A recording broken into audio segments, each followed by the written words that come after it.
All righty. So now we are looking at what happened right after the Sermon on the Mount. So looking at page 6, which is your map, we can see this story takes place in Capernaum, which is on the northern shore of the Sea of Galilee, and where a lot of Jesus's ministry takes place. When he came down from the mountain, this is where he went. Okay, and so let's begin. When Jesus had finished saying all this to the people who were listening, excuse me, he entered Capernaum. Yeah. So basically when he finished all that he said on the Sermon on the Mount, then he went down from the mountain and entered Capernaum. Okay, so we see that Capernaum is on the north side of the Sea of Galilee. And where was Jesus before? What area did Matthew 4:23 say Jesus is in? Galilee. Yeah, 4:23, yeah. Galilee, yeah, north, the mountains of Galilee. What type of terrain? Hillside. Yeah, so we know that he was in the mountains of Galilee for the Sermon on the Mount. Circle the area of Mount Tabor. The foothills of these mountains is probably Jesus was last. He just finished giving the Sermon on the Mount speech. And draw a line from the mountains to Capernaum. May seem like a long ways, but for them, nothing was very long at all. Yes, true. Okay. There a centurion's servant whom his master valued highly was sick and about to die. The centurion heard of Jesus and sent some elders of the Jews to him, asking him to come and heal his servant. So this is very, very interesting story. The centurion, of course, is a Roman commander of a centuria, which is a smallest unit of Roman legion. So he's Roman. He's not even Jewish.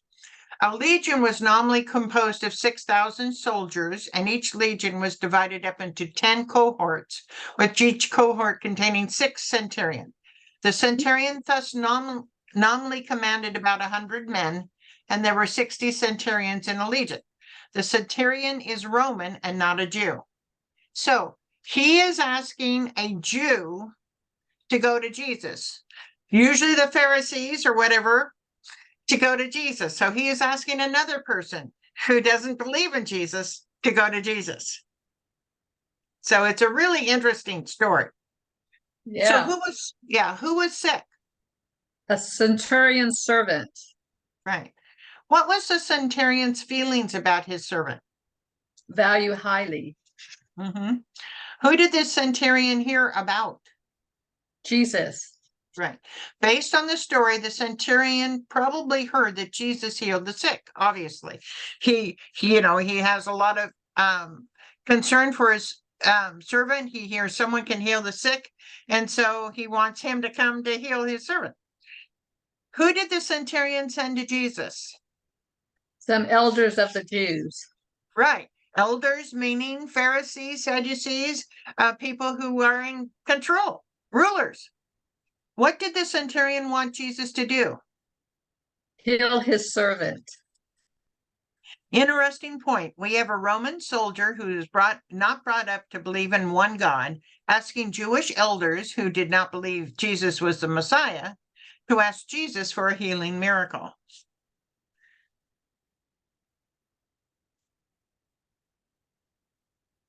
When they came to Jesus, they pleaded earnestly with him, "This man deserves to have you do this because he loves our nation and has built our synagogue." So Jesus went with them. So, yes, so their argument to Jesus is, please heal him because he deserves it, because he, even though he's a Roman soldier, he actually built our synagogue. So this centurion must have money, and he must feel for the Jews enough to build their synagogue or church, This relationship between this Roman centurion and the Jewish elders is an interesting one.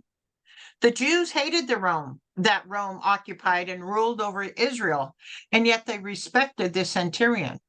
Although Romans felt superior to their Jewish subjects, this centurion not only respected the Jews enough to ask for their assistance, but had built a synagogue for them.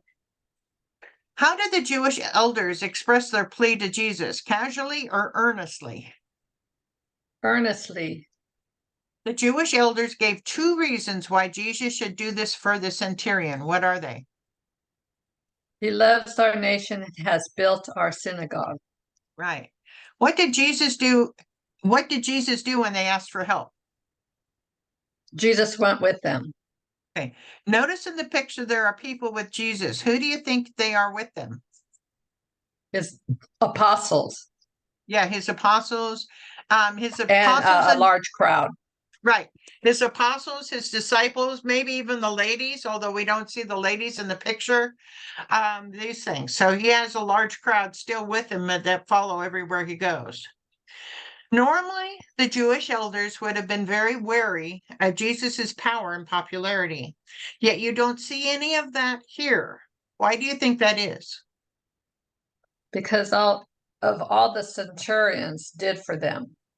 Right. Because of all the centurion did for them, they were able to waive all this bias. And that's pretty cool. That centurion had was really appreciated, I guess. Okay. He was not far from the house when the centurion sent friends to say to him, Lord, don't trouble yourself, for I do not deserve to have you come under my roof. That is why I did not even consider myself worthy to come to you, but say the word, and my servant will be healed. For I myself am a man under authority, with soldiers under me. I tell this one, go, and he goes, and that one, come, and he comes. I say to my servants, do this, and he does it. Right. So when Jesus isn't very far from the house, centurion realizes that he's coming, and he sends friends and say, no, no, no, no, I'm not even worthy for you to be in my house. Just say the word. I know you have that kind of power. I believe in you. Just say the word, and that's good enough for me. I know because I am a commander. When I say a word, something happens. And I know that you at least have that kind of power. So you just say the word. You don't even have to come to my house. You just say the word, and I'm sure it will work. Who did the centurion send to Jesus? Friends. Right. Yeah. So this also speaks that it isn't just Roman soldiers. We kind of do think it was more Jewish friends, obviously. Per the centurion, was Jesus to come to the centurion's house? No, he didn't have to come. Right. Did the centurion consider himself superior to Jesus? No. Yeah, and this is total reversal of normal there. The Roman soldiers would have considered themselves way superior to any Jew. So this is a really reverse order here. What is the only thing centurion believes Jesus needs to do to heal his servant? Say the word. Right, say the words. I know I can say the words and things happen. You say the words and things happen because you're more powerful than I am. The centurion does feel that he and Jesus have one similar characteristic. Explain what the centurion sees as similar. Authority to tell someone to do something. Right, exactly. He realizes Jesus has that authority. See, now that's another thing his Jewish friends would not have understood. He believes that Jesus has authority. He sees himself as a man under authority. What does he mean when he says Jesus is like him in this? He has leaders above him as Jesus has God. Right. But he also, Jesus has the ability to control things, you know? So, yeah. So, the centurion saw that Jesus had forces that he could call, angels, if you will, that he could call. Somehow he knew that Jesus had the ability to call forces to do his work. When Jesus heard this, he was amazed at him, and turning to the crowd following him, he said, I tell you, I have not found such great faith even in Israel. Then the men who had been sent returned to the house and found the servant well. Right. You know, we see this many times and many prophets' lives as well as Jesus, as outside of Judea, the land of Israel, there are people that are more willing to accept Jesus than in the land of Israel. How did Jesus respond to what the friends of the centurion told him? Amazed at him. He was amazed at his faith that was bigger than most of the people he's working with. Yeah. And the opinion question, how did what the centurion ask his friends to say show great faith? I have not found great faith even in Israel. Right. What he had asked his friends to say showed great faith because he believed enough. Jesus had that kind of power. He did not even question it. So it was pretty cool that the centurion had that amount of faith, being a Roman soldier. Okay, we have a discrepancy here. And of course, there's no real discrepancy in the Bible, so we have to clear it up. The book of Matthew tells the same story, but says it was a centurion that comes to Jesus instead of the Jewish elders and friends. All other parts of the story remain the same. If the Bible is infallible, how do we resolve this discrepancy? Bible scholars generally believe that all three happened. The Jewish elders came, the friend of the centurion came, and then lastly, just before Jesus got to the house, the centurion came.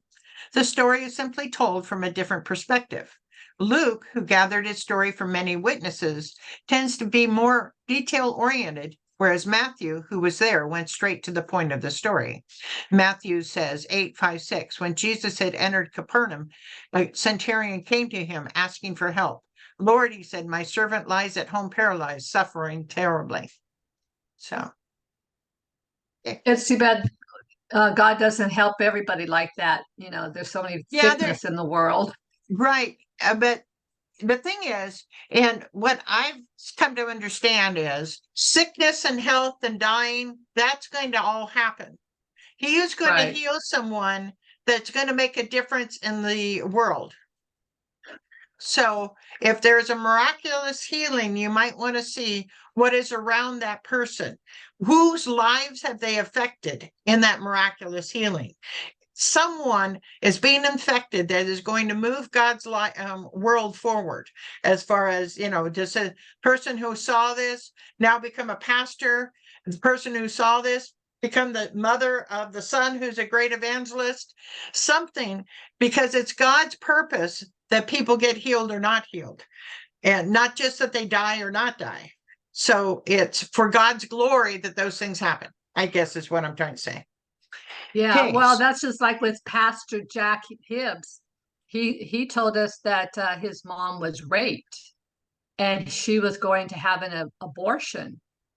And when she had the abortion, he lived.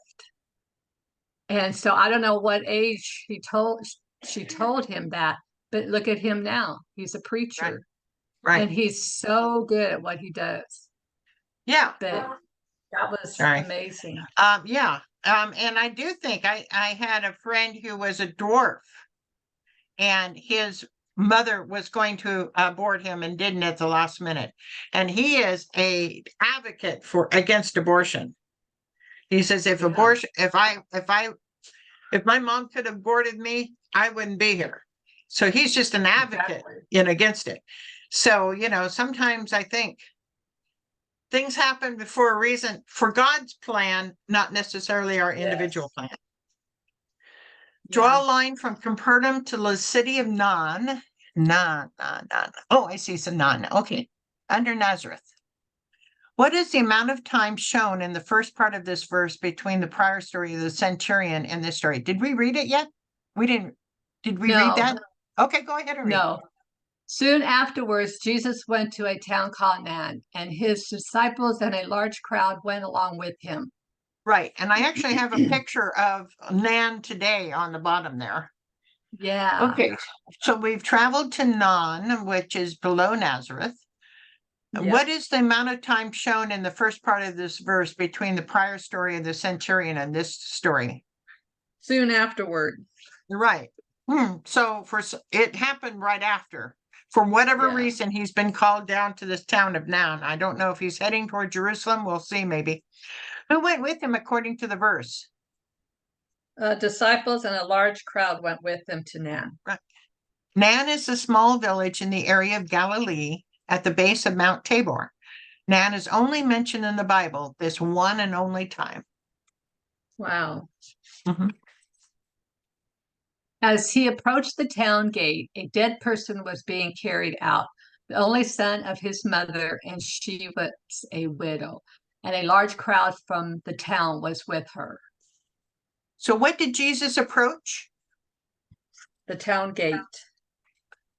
Right. And yeah, okay. During this time, many cities had walls around them to protect against crime and invasion. What was being carried out of the town of Nain? A dead person. Right.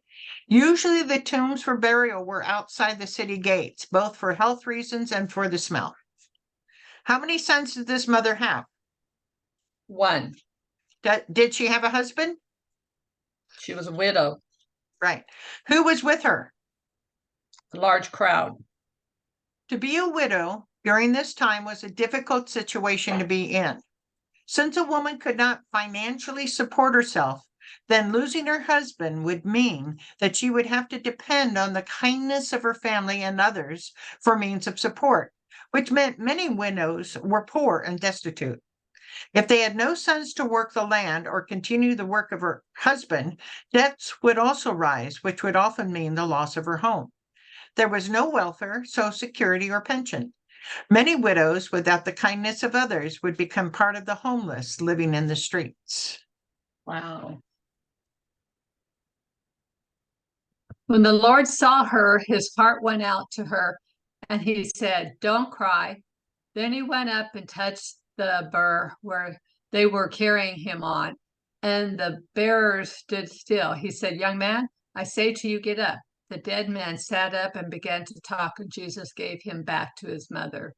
Right. So, he felt for her and he goes up to the bear, which I've never seen this word before, but apparently that's what this is called. The bearer stood still, probably so that he could, see the dead person and mourn for him and see, like we go when we go up to a coffin in in a funeral. But then he said, "Young man, I say to you, get up." Now it's interesting. In all cases, he has to say something for the person to rise. They don't just rise by him being there. He has to call them out, basically. So it's kind of interesting. What did Jesus say to the mother? Don't cry. Why do you think the bearer stood still when Jesus touched the bear? He could see the boy. Right. You could see the boy. This may be something that commonly happens, people coming up to, see the body and stuff. What did Jesus call the widow's son? Boy, child, or young man? Young man. The term young man in the Bible would be used for any male between the ages of 15 and 25. Since it doesn't appear this young man was married, he'd be between 15 and 17 years of age. What did Jesus tell the young man to do? Get up. Yeah. What's the first thing the young man did once he awoke? He began to talk. He must be like me. He died talking. Aside from having her son back from the dead, how was having a living son going to change the life of the widow? He will support her. Great. He'll support her and he'll help take care of her. Yeah. Then fear came upon all, and they glorified God, saying, "A great prophet has risen up among us, and God has visited his people." This news about Jesus spread throughout Judah and the surrounding country. So one of the things that's interesting to me is when a person dies, we take them right to the funeral home and they embalm him and stuff and get him ready for burial. Here, like we saw in Jesus's case, they bury him and then they may anoint the bodies just before burial, but it was like Lazarus was put in the tomb without being anointed, because and taken care of, because otherwise he wouldn't have had anything to rise up with. So they must wait a while before they take care of the body, I guess. I don't know. How did the people respond? Fear, and they glorified God. Right. And circle the word Judea. That's like a state in our case. Mm. There's an important line between the areas of Judea and Samaria that are not on this map. We need to put it in. Make a line just above Joppa, across to the Jordan River above Jericho. This is the border between Samaria and Judea. The Jews did not cross this line when they traveled from Judea to Galilee, as the Samaritans and Jews did not like each other. So outline Judea, outline Galilee, that's like another state area. News of Jesus had already spread in this area. The surrounding country would be the areas of Perea and Decapolis, where Jews often traveled through from Judea to Galilee, and then circle them. So that's on the other side of the Jordan River. Mm-hmm. Okay, we come to our first crossroad. Oh, yes. Yeah. Okay. So 4 across. What had the centurion built for the Jewish people? Synagogue. Right. 6 across. Who is a commander of a centuria? Centurion. Right. 8 across. From Matthew 8:5-6, we learn the centurion servant's ailment was that he was paralyzed. Okay. And 10. Raising the widow's son happened in the city of Nam. Okay. 1 down. These 2 stories are found in what gospel? Luke. Good. 2 down. The centurion believed he was not worthy for Jesus to come under his roof. And 3. What town did the healing of the centurion servant take place? Capernaum. Right. And 5. The centurion wanted Jesus to heal his servant. And 7. The dead young man was carried on a bear. And then 9. When the dead young man sat up, what was the first thing he did? Talk. All righty. So we'll meet you on the next Zoom. Okay. I can get this to come on down. Come on down. Ah, there. That's how we do it.